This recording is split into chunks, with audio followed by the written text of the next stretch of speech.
my favorite details in Bob's Burgers is the burger of the day. These are special burgers that Bob invents, and they often have unique ingredients and punny names. He calls it the meat saya. It's beef tartare inside a burger, medium well inside a burger Wellington. My husband and I have been channeling our inner Bobs to invent some joke burgers of our own. In this video, I'll be showing you 3 of our original joke burgers: the Shuffle Off to Buffalo burger, the When in Romesco burger, and the Jimmy Pesto Jr. Has a Pizza My Heart burger. This is my first time actually cooking or eating all of these burgers, so you'll get my honest reactions and commentary as well. Just as I did in my videos about the Bob's Burgers Burger Book, we will assign each burger a rating from 0 to 5, where 5 is life-changing, 4 is very good, 3 is good, would make again, 2 is good, but probably won't make again, 1 is okay, and 0 is bad. Welcome to part 2 of I Invented My Own Bob's Burgers.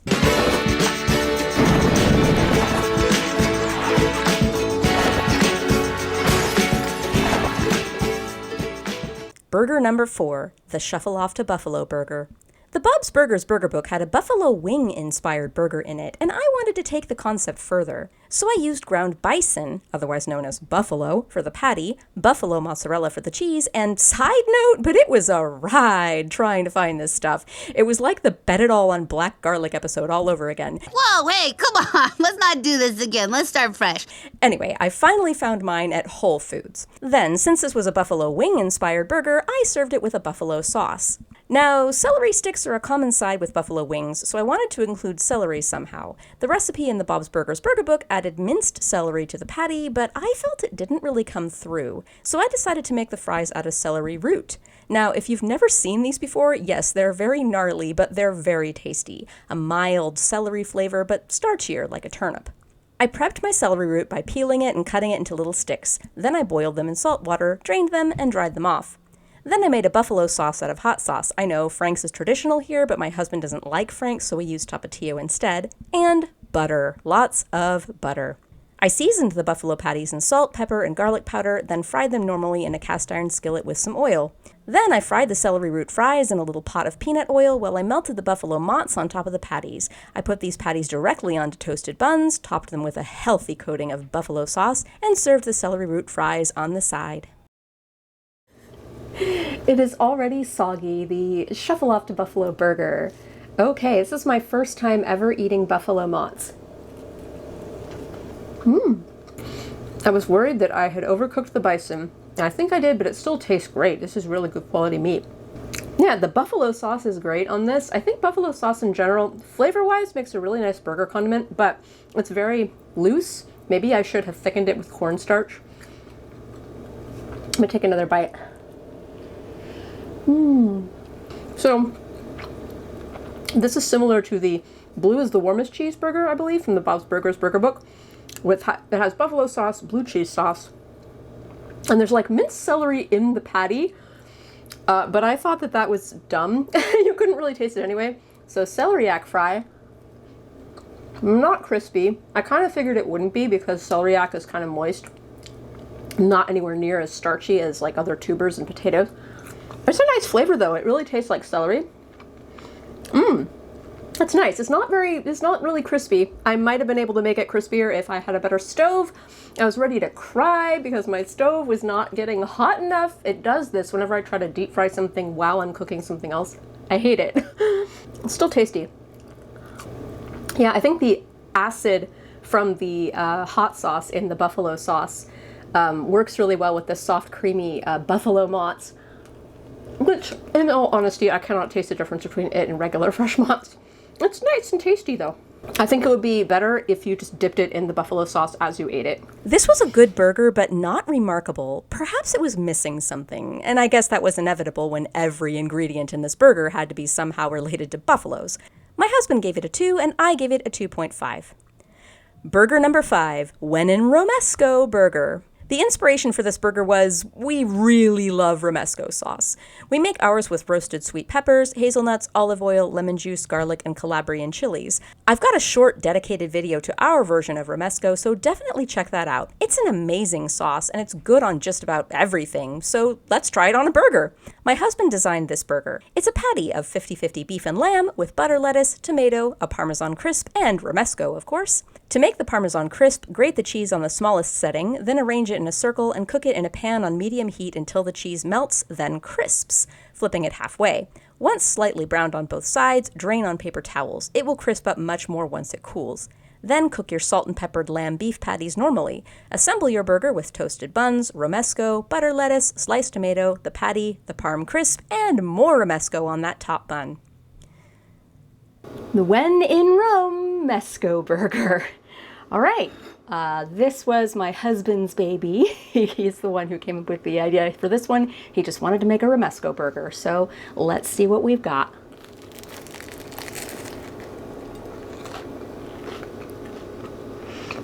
So the first thing, that parm crisp, it is so good. If you've never had parm crisps before, it's kind of like when the cheese oozes off a pizza and gets all crackly and crisp. Very concentrated cheese flavor, and that crispy texture is so nice to have in the burger. I didn't get very much Romesco in that bite, so I'm gonna have another one. I think mine could do with a little Romesco. I gave my husband more than me to make sure that he had a lot of Romesco in his, but what little Romesco I'm getting, I'm gonna swallow first. What little Romesco I am getting in the bites so far, I expect I'll get more when I get to the center of the burger. It provides not only that nice creamy mayonnaise-y kick that you want from a burger, the garlic flavor is really nice in there, and then surprisingly the texture, like the very subtle texture of the ground hazelnut in there. It's just a nice textural burger between the crisp of the parm crisp and the crunch of the hazelnuts in the Romesco. I haven't gotten any bites with tomato in them yet, so I'm gonna take another bite. And the tomato definitely improves it. It adds a little moisture to the burger and, you know, just that nice juiciness of the tomato. Tomato and Romesco sauce go really super well together. And unfortunately, tomatoes are not in season right now. This would be even better, I'm sure, if this were a really good tomato. I like this burger. I gave it a 2.5 and my husband gave it a 3. He said that acid would help and that maybe we should have used a pickle instead of tomato because the tomato was getting lost. Burger number 6. Jimmy Pesto Jr. has a Pizza My Heart burger. In the Belcher family business, Bob is the one who invents all the burgers of the day. But what if Tina invented a burger? And what if this burger were her special way of expressing her feelings to her off-and-on crush, Jimmy Pesto Jr.? I imagined a pizza-themed burger, with pesto of course. Start by making a sauté of shallot, mushrooms, olives, and sun-dried tomatoes with red pepper flakes and Italian seasoning. These are typical pizza toppings and ingredients you might find in a red pizza sauce. For the patties, I decided to fortify the beef with minced pepperoni. This is mine and my husband's favorite pizza topping, so it had to go in. Then I fried the patties normally, topped them with my topping sauté after flipping, then I topped that with the rest of the buffalo mozz. I spread some homemade food processor style pesto onto some toasted buns, and I've got a short video on how to make this style of pesto if you're interested. It's not authentic, but it's good. Then I put on the jam-packed cheeseburger patty and topped that with some pepperoncinis for crunch and brightness. Then for our side, I made deep-fried mozzarella cheese sticks. These are homemade sticks that I made a month prior and froze. And I also have a dedicated video on how to make these if you're interested. And you should be. Deep-fried mozzarella cheese sticks are amazing. Ooh, I don't want to wear glasses. I want to be pretty. The Jimmy Pesto Jr. has a Pizza My Heart burger. Okay, I think this is the one in this block that I am the most excited about. Time to taste it.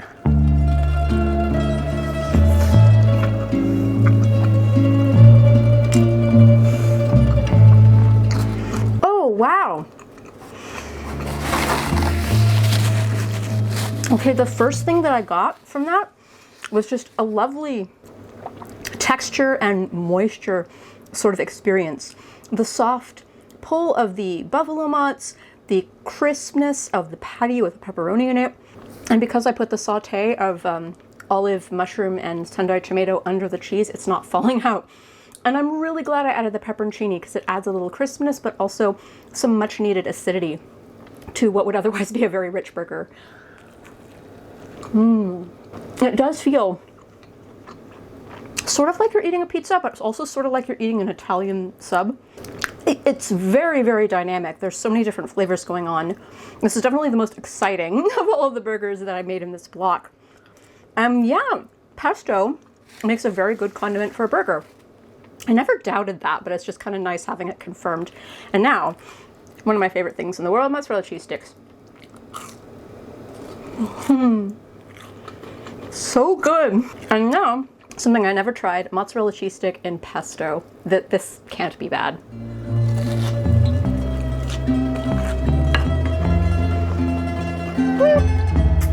It's good.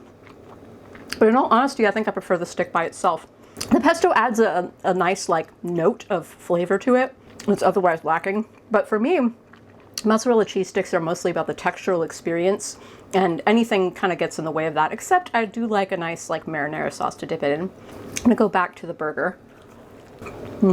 Now, this is a very exciting burger.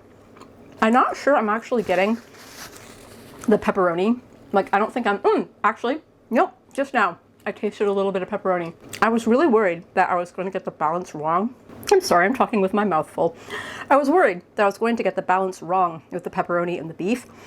But yeah, I think the balance is good. It's there enough to just add that subtle hint of that flavor and spice. But it's not overpowering.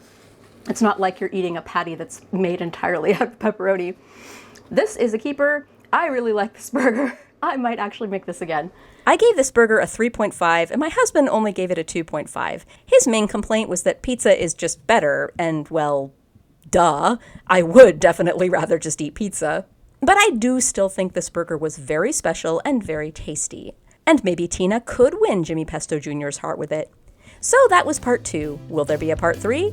In theory, yes! We have a few more burger ideas already in the queue, and I also cooked one of the components that will appear in the next block, so stay tuned. Hey, thanks for watching. I'd like to give a special shout out to the following patrons who help support this channel: Aditya, Anna, Britta, Crinkum, DataFox, Gina F, Gina S, Honey Badgers, Jamie, Jenny D, Jocelyn O, Mihir, Morgan, Tanya, Veda, and Vitvafo. Is your butt okay?